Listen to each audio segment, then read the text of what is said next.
నెలాఖరున మార్కెట్ల దూకుడు. America GDP fade అంచనాలు. పండుగ సెలవు తర్వాత ప్రారంభమైన దేశీయ స్టాక్ మార్కెట్ శుభారాన్ని నమోదు చేశాయి. ఈ క్రమంలో ఉదయం సూచీలు భారీ లాభాలతో తమ ప్రయాణాన్ని ప్రారంభించాయి.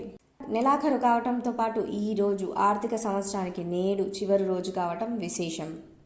ఉదయం 19 సమయంలో దేశీయ స్టాక్ మార్కెట్ సూచీ సెన్సెక్స్ 616 పాయింట్లతో లాభాలని కొనసాగుతుంది. ఇదే క్రమంలో బెంచ్ మార్క్ సూచీ నిఫ్టీ 175 పాయింట్ల లాభాలతో ఉంది. నిఫ్టీ బ్యాంక్ సూచీ 455 పాయింట్ల లాభాల పడగా నిఫ్టీ మిడ్ క్యాప్ సూచీ 217 పాయింట్ల లాభాలతో కొనసాగుతుంది. ప్రధానంగా అంతర్జాతీయ మార్కెట్లను ప్రభావితం చేస్తుందని తెలుస్తుంది.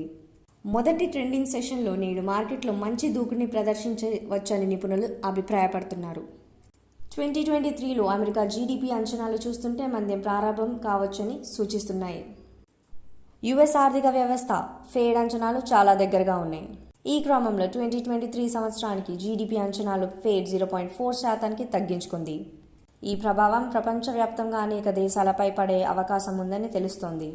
NSE, Reliance, HCL Technologies, ICICI Bank, Mahindra and Mahindra, Power Grids, ONGC, Hindalco, Tata Steel, Tata Motors, ICICI, HDFC Bank, Hero Motors, TCS, Bajaj Finserv stock లాభాలతో కొనసాగుతున్న టిప్ గెయినర్స్గా ఉన్నాయి.